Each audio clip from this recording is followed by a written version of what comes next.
अस्सलाम वालेकुम जी dear students. अब हम चैप्टर जो है 3 स्टार्ट करेंगे। चैप्टर 3 का सिर्फ हमने 3.1 आर्टिकल जो है वो वेव सॉल्यूशन यूजिंग फेज़र जो है वो हमने करना है। तो चैप्टर 3 जो है वो जस्ट एक ही टॉपिक है, आप लेक्चर ब्रेकडाउन से भी देख सकते हैं। तो जस्ट हम इसको गो थ्रू करते हैं। Steady state wave on transmission line. तो जस्ट ये थ्योरेटिकली इंट्रोडक्शन है थोड़ा सा वेव का, कि वेव किस तरह से हैं, आपको थोड़ा सा आइडिया भी है। जिस तरह रफली पानी में हम कोई भी कैंकर फेंकते हैं, किसी भी स्विमिंग पूल या कहीं पे भी पानी खड़ा हो, तो वो वहाँ पे वेव जो है वो ट्रैवल करती हैं, आपको जो फिज़िकली नज़र आती हैं किस तरह से वेव जो है वो सोर्स से एंड टर्मिनल जो है वो एंड तक जो है वो ट्रैवल करती कम होती जाती है उसकी मैग्नीट्यूड। ठीक है, रिटार्डिंग जो वेव जिसको हम कह सकते हैं, या डैम्प्ड ऑसिलेशन का वर्ड आपने सुना हुआ। ठीक है, तो थोड़ा सा इसको पढ़ते हैं और उसके बाद फिर मैं आगे एक आर्टिकल आपको कराता हूँ। ठीक है, इन digital integrated electronics, computer communication and many other application, it is important to understand the response of the transmission line to step like change their inputs as we study detail in chapter 2। ठीक है, कोई भी device हो या transmission line हो, जब हम उस पर स्टेप वोल्टेज अप्लाई करते हैं तो definitely it will take time to respond that voltage. ठीक है, तो नॉर्मली इसके लिए टेस्टिंग होती है। We have seen that the wave travelled on a transmission line by successive charging the distributed capacitor of the line and establishing current in the distributed inductors। ठीक है, ये क्या करती है वेव, करंट जो है वोल्टेज और करंट की फॉर्म में ट्रेवल करती है, और जो कैपेसिटर और इंडक्टिव बिहेवियर है चार्जिंग एंड डिस्चार्जिंग, इससे ट्रेवल करती है। In this contest A wave is a function of both time and space. ये टाइम का भी फंक्शन होगी, टाइम के साथ वेरिएशन है, और स्पेस का भी साथ साथ ट्रेवल भी कर रही है। ठीक है, but does not necessarily involve the periodic oscillation of the physical quantity. ठीक है, पीरियडिक होना ज़रूरी नहीं है, लेकिन it is should be look like sine wave. ठीक है, उसकी मॉडिफाइड फॉर्म कोई हो सकती है। For example height of water in oceans wave. ठीक है, ये तो साइन वेव नहीं है ना। ठीक है, तो उस थोड़ी सी शक्ल उसकी फॉर्म होगी। If disturbance that occurs at a certain point and time causes the disturbance at the other points in the surrounding, आप उसको surrounding में feel हो region at the later times, then wave motion is said to be exist। wave की motion उस वक्त exist feel होगी जब आप center में कहीं आप कोई source उसने disturbance की तो end तक उसकी उसको feel किया जाए, तो फिर हम कहेंगे wave is exist। ठीक है,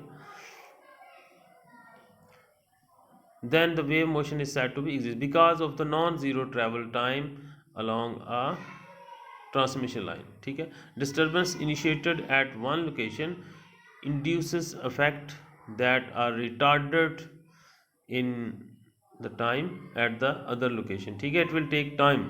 the natural response of the transmission line to sudden change in their inputs typically involves the wave motion। ठीक है, with the disturbance traveling down in the line। ठीक है, to the source and so on। ठीक है, तो इसकी example जो है बेशुमार रोज़मर्रा ज़िंदगी में आपने जिस तरह एक रोप की एग्जांपल, आपने एक तरफ से उसको जो है वो स्विंग किया है तो दूसरी तरफ एंड से होके वापस सोर्स की तरफ वो रिफ्लेक्ट बैक भी हो सकती है। ठीक है, वही वेव। ठीक है, तो हम मूव करते हैं आगे। ये सारी जो है थ्योरेटिकली आप गो थ्रू होंगे इस चीज़ों को। हमारा जो मेन टॉपिक है वो वेव सॉल्यूशन यूजिंग फेजर्स। ठीक है, फेजर्स क्या होते हैं जी, फेजर का आपको थोड़ा आइडिया होगा।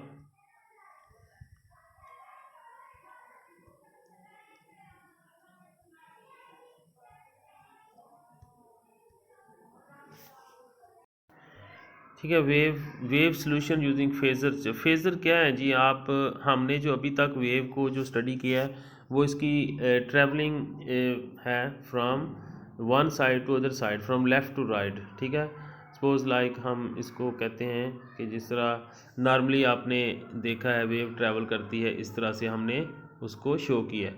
लेकिन फेजर ये है कि यही चीज़ जो है हम जो ट्रैवल कर रही है इसको मैं सर्कुलर फॉर्म में शो करूँ। ठीक है, ऐसे जो है वो फॉर एग्जांपल इधर जब 90 का एंगल है तो इधर से भी एंगल जो है वो मूव करेगा, फिर 90, फिर 180, फिर -270, फिर ठीक है, फिर 0, फिर दोबारा। ठीक है, तो ये जो हम इसको वेव को शो करते हैं एक वेक्टर के साथ, और इसका मैग्नीट्यूड है जो एम्पलीट्यूड है, this will be like same as vector की जो लेंथ होगी। ठीक है, तो हम इसी जो वेव की ट्रैवलिंग को एक सर्कल की फॉर्म में, एक वेक्टर जो रोटेटिंग वेक्टर है उसको फेज़र की फॉर्म में शो कर सकते हैं। This is called the phasor. ठीक है, तो हम उसके थीटा की फॉर्म में उसको शो करेंगे। ठीक है, इसको हम डिटेल से देखते हैं। जर्नल मैंने बता दिया, आप नेट से भी देख सकते हैं कि इसकी क्या जो है वो डिटेल है। ठीक है, तो सबसे पहले अगर आप देखें हमारे पास हमने इक्वेशन जो है वो स्टडी की थी, द फंडामेंटल ट्रांसमिशन लाइन जो हमने स्टडी की है, equation for the lossless wave we have developed in chapter 2.3 and 2.4, partial v over partial z is equal to -L partial i और पार्शियल t। ठीक है, इंडक्टर के लिए थी, और इसी तरह कैपेसिटेंस के लिए पार्शियल i और partial z is equal to -C partial v और पार्शियल t। ये चैप्टर 2 से हमने इक्वेशन ली। Equation 3.1 and 3.2 are written in terms of the space-time function describing the instantaneous value of voltage and current at any point z in the line, denoted by respectively vzt and izt। ठीक है, तो partial derivative जो है हमने इसके show किए। कहते हैं इनको when the excitation is sinusoidal and under the steady state condition, under the steady state condition we can use the phasor concept to reduce the transmission line equation। उसको हम रिड्यूस करने के लिए फिर हम फेज़र की फॉर्म में जो है रिप्रेजेंट करते हैं, ऑर्डिनरी डिफरेंशियल इक्वेशन में ले जाते हैं। ठीक है, पार्शियल की बजाय ऑर्डिनरी डिफरेंशियल इक्वेशन में, instead of partial differential equation. ठीक है, वहाँ से फिर हम उसको फेज़र में ले जाएंगे। As they are know so that we can, जैसा कि यहाँ पे लिखी गई है, so that we can more easily obtain the general solution.